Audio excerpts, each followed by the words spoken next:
Graças e paz, meus amados irmãos, que Deus esteja abençoando a cada um de vocês. Meu nome é Patrick Vieira, estou novamente aqui com vocês gravando esse vídeo e espero que Deus abençoe a cada um de vocês, bem como também tem nos abençoado. Antes de tudo, gostaria de convidá-los a estarem conosco aqui na nossa igreja, Igreja Comunidade Evangélica Renovar, que fica na Rua Velha, Vila Bela Vista, número 1, no Rio das Pedras, tá bom? Aqui no Rio de Janeiro. Temos cultos às quartas-feiras, exatamente às 20 horas, com a direção da nossa pastora irmã Rayane, bem como também os nossos cultos de adoração ao Senhor, aos domingos, a partir das 19 horas, com a direção do nosso amado pastor João Roberto, juntamente com sua esposa missionária, diaconisa Viviane, e todo o corpo da igreja. Estamos aqui aguardando por vocês. Lembrando que temos também a nossa escola bíblica dominical, todo domingo, a partir das 8 horas da manhã. Amém?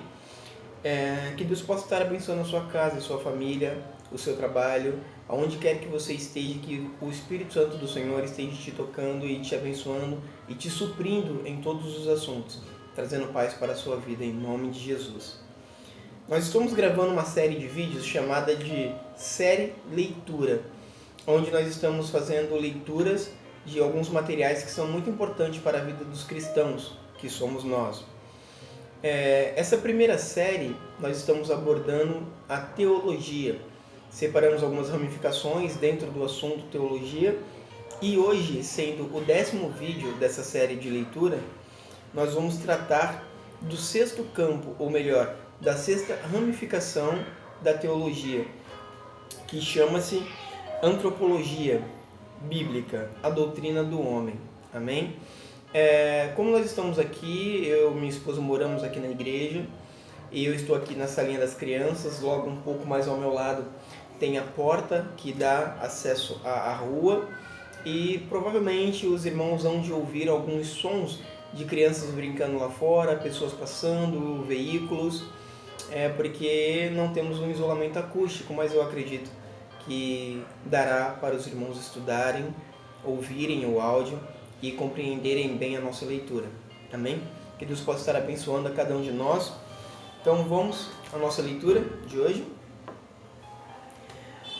6ª ramificação da teologia a qual nós vamos abordar: Antropologia Bíblica, a doutrina do homem. Introdução. A ciência que estuda o homem como um todo chama-se antropologia. Esta palavra vem do grego anthropos, que significa homem, e logia, que significa estudo ou ciência. A união desses dois termos formam a palavra antropologia, a doutrina do homem. Existe a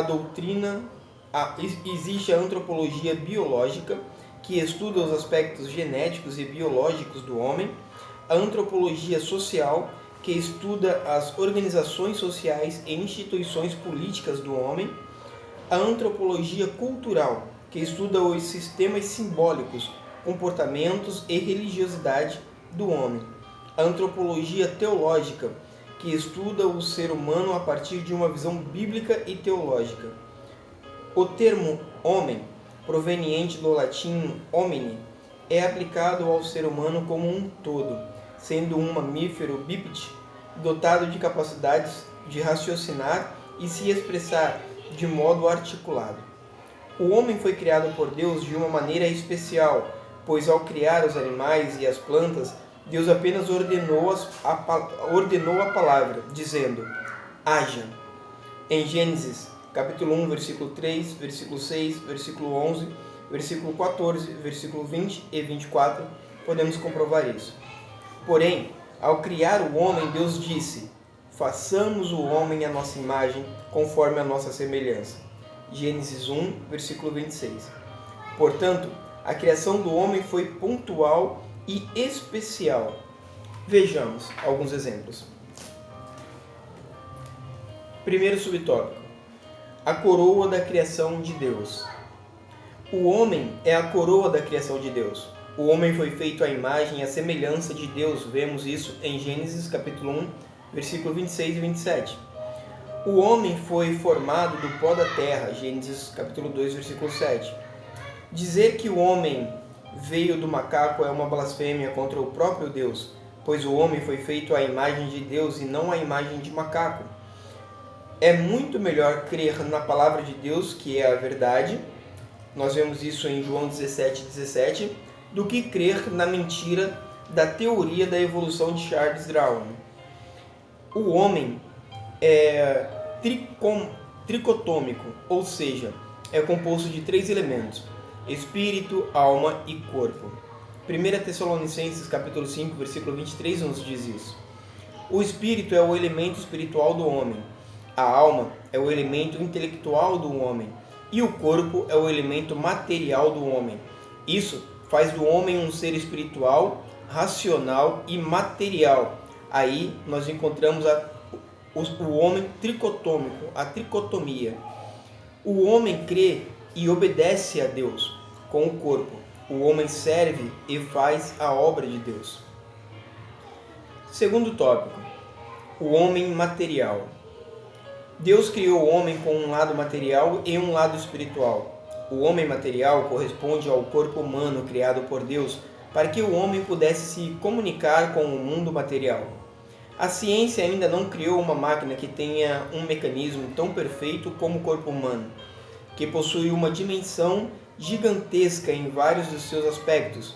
Calcula-se que o cérebro humano é composto por cerca de 9 milhões de células nervosas, e todo o corpo humano é formado por cerca de 1 trilhão de células.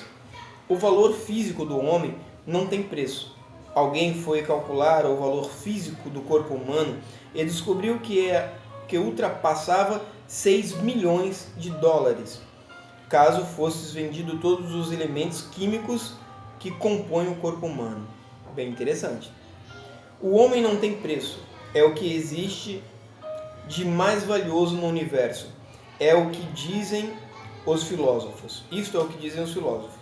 Se o corpo material do homem vale tanto assim, imagina o seu valor espiritual e intelectual. É simplesmente incalculável. Terceiro subtópico: o homem racional e espiritual. O homem racional e espiritual corresponde à alma e ao espírito que Deus formou no homem para diferenciar os seres humanos dos animais irracionais. Além de se comunicarem com o seu Criador e com os céus, para se comunicar com Deus, que é o Espírito, o homem precisa adorá-lo em espírito e em verdade. Vemos isso em João 4, versículos 23 e 24. Jesus criou, exaltou o grande valor espiritual do homem, dizendo: pois que aproveita ao homem ganhar o mundo inteiro se perder a sua alma? Ou que dará o homem em recompensa da sua alma? Mateus 16, versículo 26. O raciocínio de Jesus é que uma alma salva vale mais do que o mundo inteiro perdido. Nenhum valor monetário no mundo seria capaz de pagar o resgate de uma alma humana, porque nenhum deles, de modo algum, pode remir a seu irmão ou dar a Deus o resgate dele, pois a redenção da sua alma é caríssima e os seus recursos se esgotariam antes de fazer o pagamento para tal. Em Salmos 49, versículos 7 e 8, podemos ler algo sobre isso. Nem toda a prata ou o ouro deste mundo serviria para pagar o valor da alma humana. 1 Pedro, capítulo 1, versículo 18.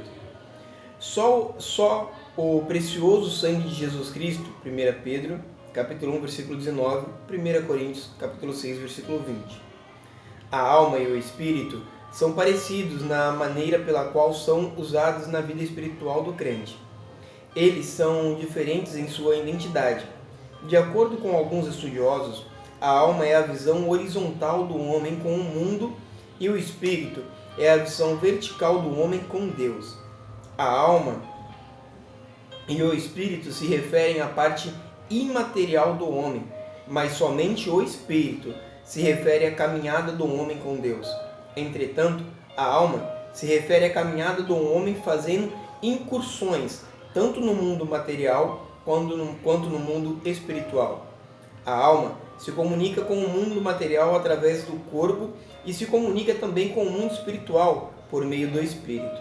A vontade de Deus é que haja harmonia espiritual nos três elementos que constituem o homem: espírito, alma e corpo, tricotômico. 1 Tessalonicenses 5, versículo 23. Quarto subtópico: o pecado do homem. O apóstolo Paulo descreve como o pecado entrou no mundo dizendo, abre aspas, pelo que como por um homem entrou o pecado no mundo, pelo pecado a morte, assim também a morte passou a todos os homens, por isso que todos pecaram. Fecha aspas. Romanos capítulo 5, versículo 12. Nos Salmos, capítulo 14, versículos 2 e 3, o salmista descreve a situação dos homens extraviados dos caminhos do Senhor, dizendo, abre aspas, o Senhor olhou desde os céus para os filhos dos homens, para ver se havia algum que tivesse entendimento e buscasse a Deus. Desviaram-se todos e juntamente se fizeram imundos. Não há quem faça o bem, não há sequer um. Fecha aspas. No Areópago de Atenas, Paulo descreve um breve resumo da história humana, ou melhor, da história da humanidade, e o próprio Deus, e o propósito de Deus para o homem. Abre aspas. O Deus que fez o mundo e tudo o que nele há, sendo Senhor dos céus e da terra, não habita em templos feitos por mãos de homens, nem tampouco é servido por mãos de homens, como que necessitando de alguma coisa, pois ele mesmo é quem dá a todos a vida, a respiração e todas as coisas, e de um só fez todas as gerações dos homens para habitarem sobre toda a face da terra, determinando os tempos já dantes ordenados e os limites da sua habitação, para que buscassem ao Senhor, se, porventura, tateando o pudessem achar, ainda que não está longe de cada um de nós. Porque nele vivemos, e nos movemos, e existimos, como também alguns dos vossos poetas disseram, pois somos também a sua geração. Sendo nós, pois, geração de Deus, não havemos de cuidar que a divindade seja semelhante ao ouro ou à prata, ou à pedra esculpida por artifícios e imaginação dos homens. Mas Deus, não tendo em conta os tempos da ignorância, anuncia agora a todos os homens em todo o lugar que se arrependam, porquanto tem determinado um dia em que com justiça há de julgar o mundo, por meio do varão que destinou, e disso deu certeza a todos, ressuscitando-o dos mortos. Atos capítulo 17, versículo 24 ao 31. Nesse discurso, feito no Areópago de Atenas, Paulo revelou para os gregos o verdadeiro Deus criador dos céus e da terra, e Deus redentor da humanidade, dando uma verdadeira aula de antropologia teológica para os filósofos estoicos e epicureus que ali se encontravam. Quinto subtópico: o dia em que Deus virou o homem. A maior alegria do ser humano é saber que um dia Deus se fez carne e habitou entre nós. João 1, versículo 14. Quando Jesus Cristo se encarnou, ele passou a possuir a verdadeira natureza física humana, pois foi feito, abre aspas, em semelhança de homem, fecha aspas. Deus criou o homem à sua imagem e semelhança, em Gênesis capítulo 1, versículo 26, para que o homem se parecesse com ele. Porém, ao se tornar carne e habitar entre nós, Deus se fez semelhante aos homens. Filipenses capítulo 2, versículo 7. Para se parecer conosco e, depois, nos transformar na imagem do seu Filho. Romanos 8, 29. Por ocasião da encarnação, Jesus Cristo trocou a sua vida independente pela vida dependente, a sua soberania pela subordinação. Vivendo uma existência humana, ele se limitou aos meios e métodos pelos quais o poder divino é obtido e exercido pelo homem. Jesus Cristo foi tentado e, assim, sujeito às limitações morais essenciais da natureza humana, ainda que separado do pecado, ao vencer o pecado, o mundo, o diabo e a própria morte. Jesus Cristo foi o único homem perfeito que já pisou nessa terra. Hebreus, capítulo 2, versículos do 14 ao 18, vemos isso. Sexto subtópico: a salvação do homem. O propósito de Deus...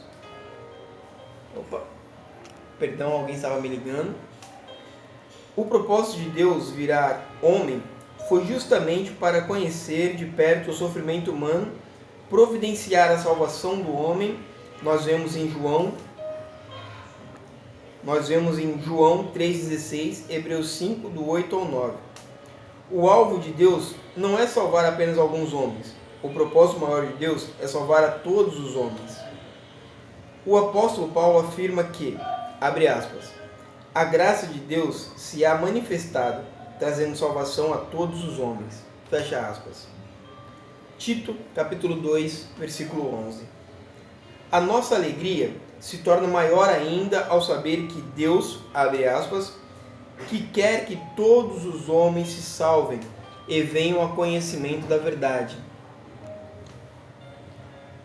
Porque há um só Deus e um só mediador entre Deus e os homens, Jesus Cristo, homem, fecha aspas. 1 Timóteo, capítulo 2, versículo 4 e 5. Jesus Cristo é o homem, Deus. Jesus Cristo é homem, Deus, ou o Deus homem, que está diante do Pai, advogando a causa de todos os humanos. 1 João, capítulo 2, versículo 1 e 2. Conclusão dessa nossa ramificação, antropologia bíblica, a doutrina do homem.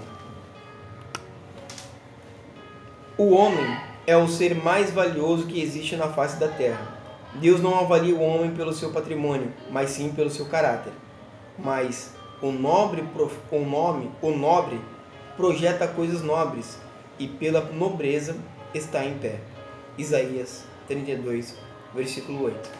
Que Deus possa abençoar a sua vida, que essa leitura possa estar sendo bênção para a sua casa, que nós possamos estarmos juntos aqui na nossa congregação, qualquer dia que você desejar. Venha nos visitar, Igreja Comunidade Evangélica Renovar, Rua Velha, Vila Bela Vista, número 1, nossos cultos aqui no Rio das Pedras, Rio de Janeiro. Nossos cultos são quartas-feiras com a pastora Rayane, quarta-feira às 20 horas, domingo às 19 horas com o pastor João Roberto e a nossa escola bíblica dominical às 8 da manhã. Que você possa estar sendo abençoado. Compartilhe esses vídeos, curta e também comente. Ajude-nos a continuar fazendo esse trabalho maravilhoso.